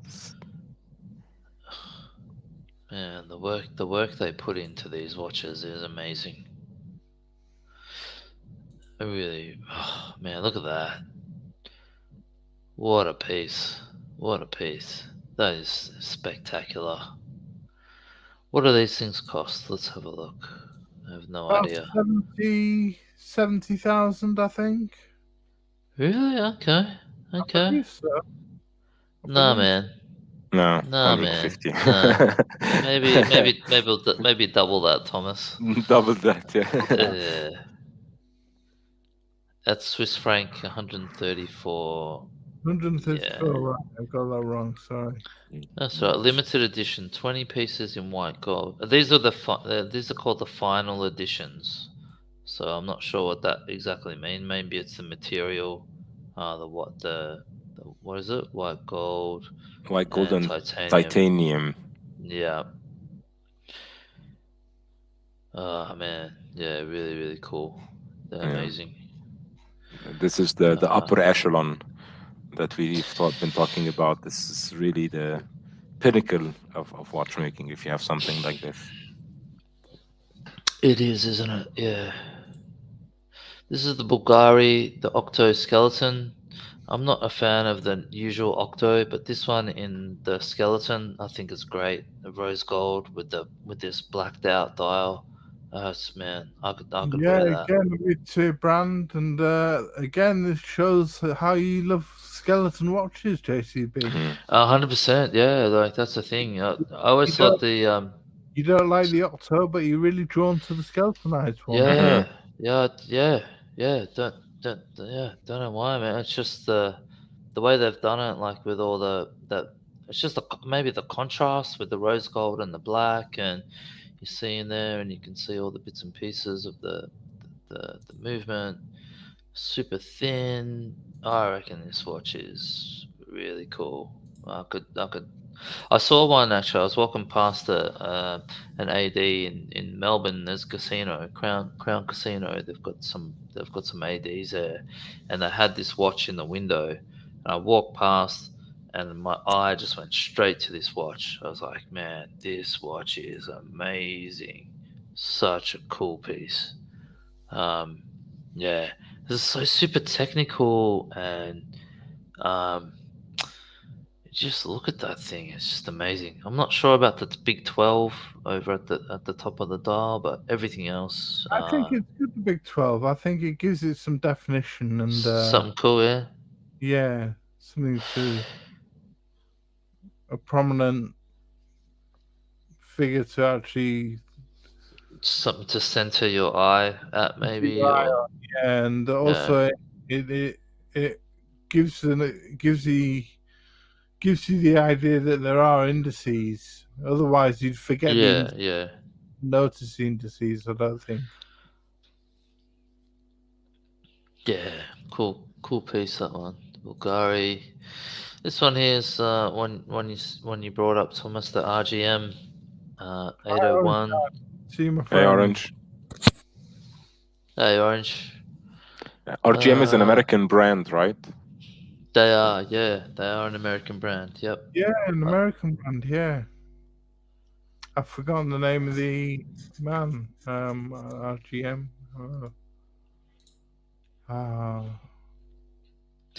This is an interesting piece. I was looking at this one here, and like the finishing, it's sort of got this frosted type of. Look at that. It's like it's finished quite well. This watch. It's actually pretty cool. Oh yeah, Yeah. it's quite good watchmaker, RGM. Yeah. Independent brand coming from America. I like those hands as well. I love the hands. They're cool, aren't they? What's going on with there? Those hands, really cool. Yeah, this is oh man, that's a pretty cool piece. Yeah, I like it. What's going on down here on the in here? So you got. Let's figure it out. What's this? It's like I think the hands are some sort of retrograde seconds type of situation. Yeah, I was just gonna say the hands are different length, right? Because you have the 20, 40, 60. So from 0 to 20, you have one arm that's going from 0 to 20, another arm from 20 to 40, another one hand coming from 40 to 60, right? Yeah, that's right. As it turns around, the smaller. So here, this will give you. That's telling you go at the 40. The 40 to, hang on, 40, 20, 40, 60. 40. Yeah, so this one moves from the 20 to 40, and then the other one will come from the 40 to 60. Yeah, it goes around. It's going around that way. Yep. So Russell, just going back to the Roman Gautier that we saw, he's saying that if you compare that chain to the Lange chain in the Paul Merite, the Roman Gautier, agricultural. Yeah, okay. I mean, there've been several. There's a couple of ones that use fusing chain. There's the Breguet. There's the Breguet. Yep. Lange. There's the Roman Gautier, and my favorite is the Ferdinand Berthoud FB 1.1. And yeah, you can. There's different levels. Russell, I agree. Yeah, the Lange is the first that did it, and with the fusing chain, and the Paul Merite, and yeah, exceptional. But you pay for what you get. I mean, I think the Ferdinand Berthoud is a lot more money, but that's my favorite one, to be honest with you. But Jonathan Quayle Higgins would say the Lange. I know he's a big fan of that. But yeah. So back to the RGM. Yeah. Yeah, cool piece, I think. Yeah, nice. The hands are my favorite bit. Yeah, me too. Yeah, it's cool. Those blue shaped hands. Yeah, with this this piece here. Yeah. This shape, yeah, really cool. Definitely my favorite bit of the watch. What's this word? What's the price on this thing? Let's have a look. So diamond 43 mil, 12 mil thick. Movement 40-hour movement. Whoa. Okay, that's pretty exy. 21K for the stainless steel. Jesus. Okay, I didn't know it was that. I didn't think it'd be worth that much.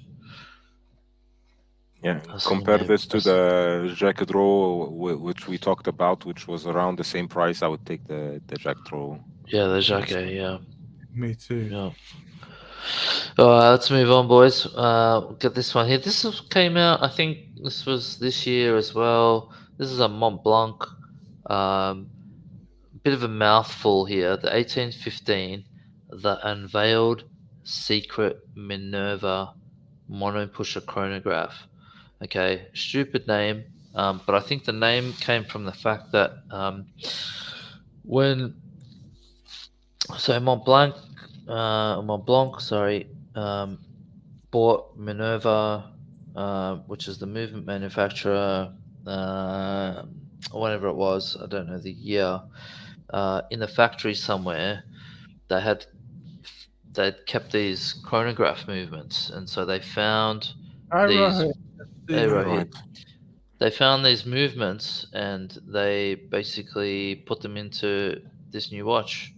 And Right. have a look at the finishing on the case. It's this tumbled sort of stainless steel case, which gives you this look of an old school sort of pilot watch, maybe, I think. But then you've got this sort of thing. Yeah. this crazy skeletonized movement, man. It's insane. With the just the way they've done it, I just think it's a really, really cool piece coming out of Mont Blanc. Let's have a look. Look at that. Nice. Stunning. Really nice. Yeah. This is giving us those MBNF vibes with the sort of the levels, and you can see all that work that's gone into that. Yeah, Really, the depth really. of the movement is really, really great. Yeah.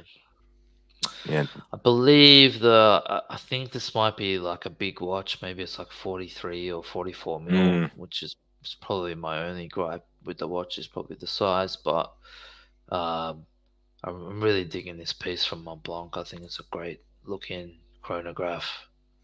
Rohit's Really cool just piece. saying that Minerva movements are really cool. The devil tail is class.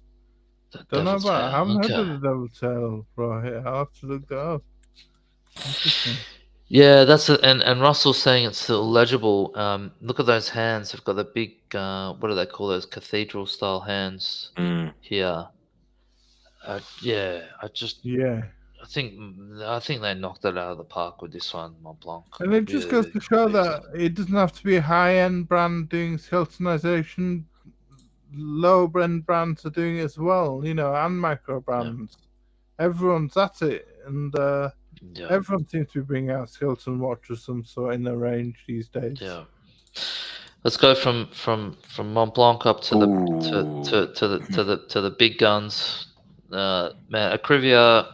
We're all big fans of Akrivia. I think it's safe to say. Recep, yeah. Great guy. Great guy. Yeah, Abdul, you've met him a few times. You've spoken to him a few times.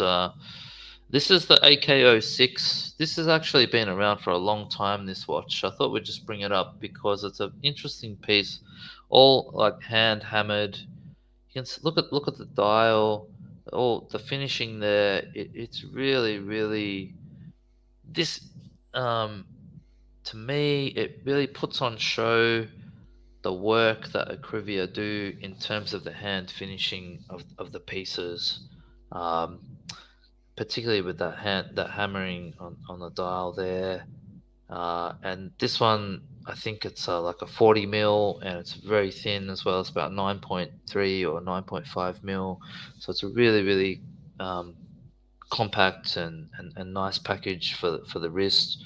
I don't know what you call this. It's just in its own genre. I don't know if it's it's not a skeleton or it's not open work. It's just it is what it is. It's the AK06 for me, and just think it's a stunning piece that's been around for a while. But I thought we'd have a look at this as a piece from Akrivia. Definitely a nice open work dial, that one. There's a lot going on. Yeah, really cool piece. And Rojo says it's a unique case shape on the Equivia, which it is. It's yeah, like sort of cushion style, but not. Yeah. But Well, when Equivia first came out, this was the thing I think that set them apart was actually their case shape. They actually put a lot of design work into the case and made it unique. So, before the Recepi Chronometra, obviously Equivia was the brand, or it is the brand, and they had come up with this case shape. So all of the watches before the Recepi watches all have this case shape, and this is actually their signature, I believe anyway, is actually this case. And I remember I was actually chatting with the guys on Instagram years ago, and I actually commented on that exact thing. I was like, man, you guys have nailed it with this case. It's so unique. It looks so ergonomic. And they were just like, yeah, that's our thing, this case. So, yeah. nice. So what's next? Next, we're going to go look at something super crazy. This is Yeah. the Zodiac diver. We'll bring it back from Equivia down to Zodiac. I think this one came out a couple of months ago as well. That's a fun Cool piece. P. Yeah, just something really fun. I think it's like a summertime summary sort of piece. Look at that bezel. Again, it just goes to show that everyone wants a part of the act. See low brands like Zodiac are now doing fun sort of summary skeleton watches. Not for everyone, of course, but if someone gave me this watch, I'd wear it. I wouldn't buy it, but yeah. And Russell just saying about the case shape of the Equivia. It looks quite similar to one of Benjamin Chee's brands. Okay. But I wouldn't buy this watch, but it's a fun little brand.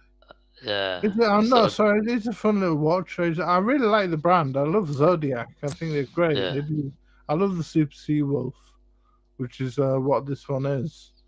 And but I don't think the skeletonization is quite for me on this watch. Yeah, this is what I was getting at before when we started off the show, which was around sort of the it's the movement needs to sort of like you want to have a nice movement to look at. This one just looks a little bit too pedestrian, I think. Jumping on the bandwagon. I was thinking about, we were talking before about, look at this thing here.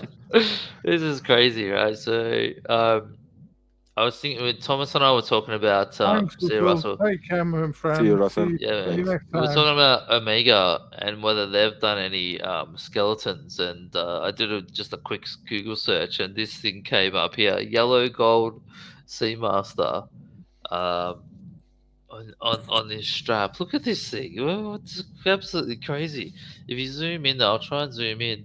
You can see there's lots of handwork and hand finishing stuff going on in the movement there. I had no idea this watch even existed until a few minutes before the show when I was Googling it. So I think Thomas has got another one that he'll bring up. Not really my cup of tea. I feel like this is probably like for a sheikh, like a Prince of Oman or something. Might wanna wear that. I was just gonna say that this Omega is the perfect combination with Patek that we discussed before. So if you have these two, you're plus 70 retired sheikh somewhere or something like this. Yeah, it's out there. Not that one. Not that one. No. That's the I'll just bring it up. It's like, I think it was a platinum Apollo 11 or something.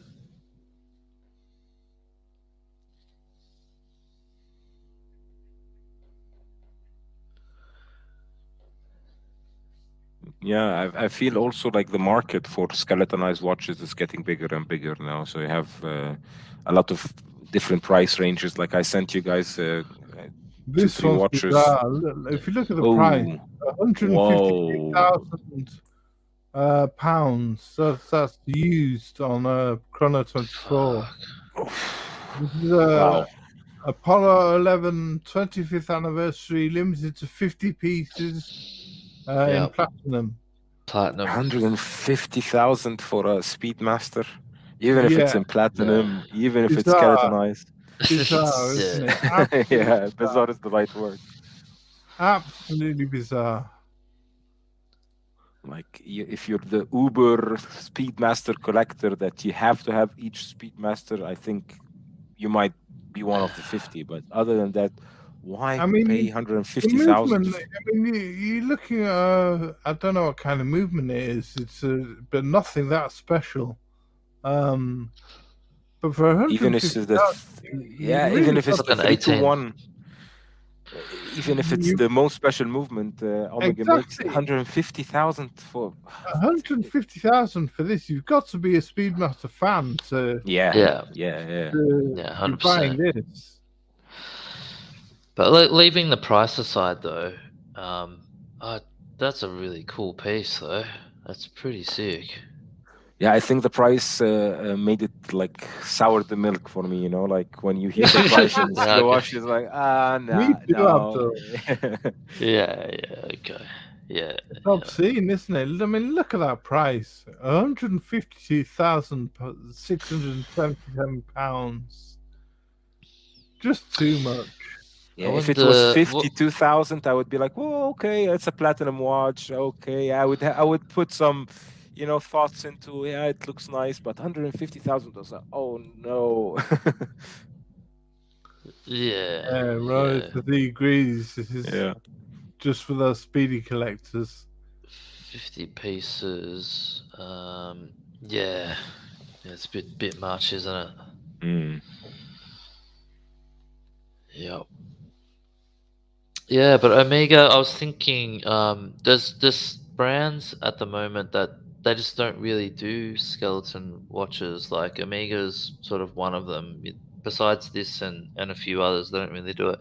Like Breitling, they just don't do any skeleton watches at all. Mm-hmm. You know what I mean? Like, there's a couple of brands that they just don't even touch that part of the market.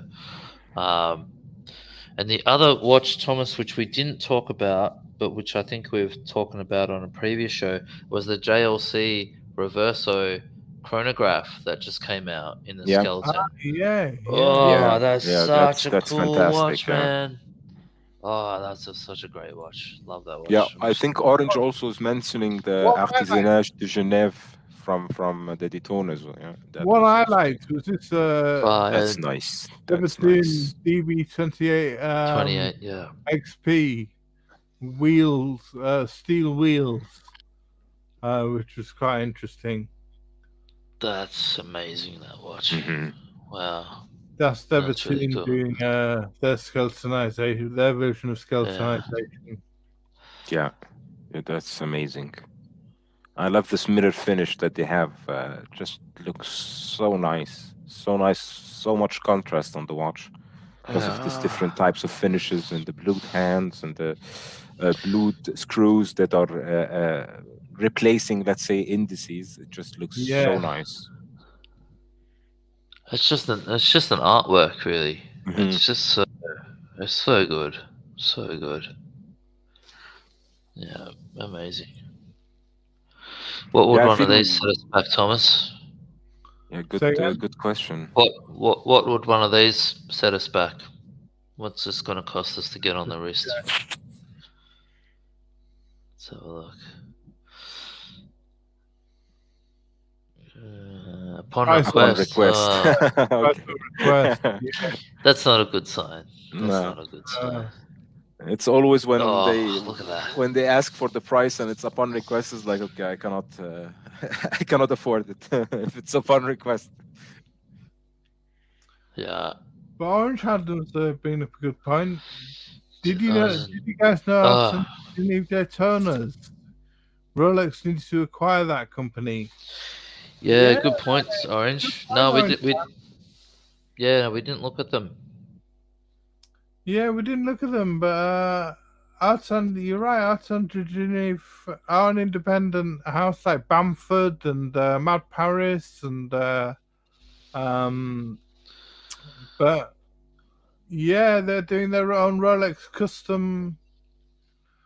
customizations, and they've done some. I saw another one. They're doing Aquanaut. They did a cool Aquanaut skeleton as well. Yeah, I saw ceramic Daytona that's come out recently, which was skeletonite, I believe. Ceramic Daytona, like what, the case? They put it a ceramic case, in a or ceramic case, yeah. wow, That was okay. 78,000 euros. Fuck. Okay. But yeah, interesting stuff. I mean, you can go on and on and on. Yeah, we should definitely make a show out of watches that are like artwork, right? And we can compare them maybe to artists, and maybe 50 years in the future, people will be looking at watches that we showed today, like we are looking at paintings from Andy Warhol or go back Da Vinci and so on. Yeah, I agree, Rohit, that the Breguet Tradition Retrograde Seconds is a great skeleton style watch. I mean, we looked at JCB brought up the Breguet Tradition. And yeah, bro, here that you might have missed the chat. That was one of the first pieces we pulled up, actually. Yeah.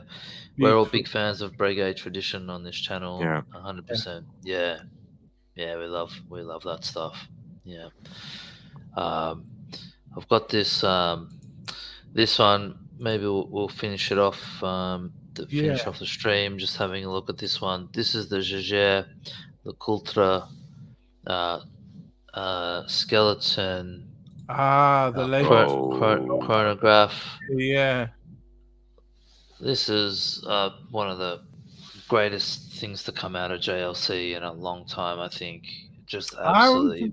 I was a bit iffy about it when I saw it. Well, before I saw it at Watches and Wonders. And then I actually saw it, and it was like, wow, yeah. But I wasn't a fan of it when I saw the images and renders and But when you saw it in the metal, you saw it like in a display case or something like that. And there's a man who held it and turned it around, and he actually showed it, and it was interesting to see. Yeah, very interesting. Yeah, such a cool piece, man. Chronograph in a reverso case. But what's cool? Do they show the other side? Look at that though, like a tribute dial. Yeah. On this one, I'm just trying to see. On the other side of the dial, it's just really plain, nice and simple. But then you flip it over, and then you get this. It's just a really cool piece, man. Yeah. It's like the perfect watch for, like, on the weekdays you can wear the plain Jane dial, and then on the weekend you can flip to the fun chronograph one, right? It's just so cool. Really, really like it as well. Yeah, love it. All right. Well, it's you gotta save up or hit. Roundup, JCB. I love that. Yeah. Yeah, cool. I'm glad you enjoyed. I think it was interesting to look at the pieces. Interesting skeleton watches. Yeah, interesting to see what companies are bringing out and what they're doing in the skeletonized genre. And I mean, we didn't look at the things like Richard Milles and Hublots because we all know what they're like, and they're the sort of poster watches, poster skeletonization watches of the day that people see on pop stars and movie stars wrists and sports stars and You know. Yeah, that's right. As I was saying We'll- before, it was more oh, sort no. of like, there's a lot. It was just bringing up the watches that, interesting, the ones we like. Obviously, we're not going to, didn't have time to cover all of the watches. There's a lot of skeletonized watches out there. It's just sort of some that were more interesting and ones that I really liked, and also just looking at some of the alternatives to those really expensive ones out there. Yeah, so thanks everyone, and great to see you all in the chat. And if you like today's show, give us a thumbs up if you can, please. That'd be great. Yeah. And, we're celebrating today, and we've reached 150 subscribers. So if you aren't already subscribed, please subscribe, and just click the button. Yeah, give it a like. So take care, guys, and we'll see you next time. And over and out. So See you guys. Yeah. See you guys. See you next time.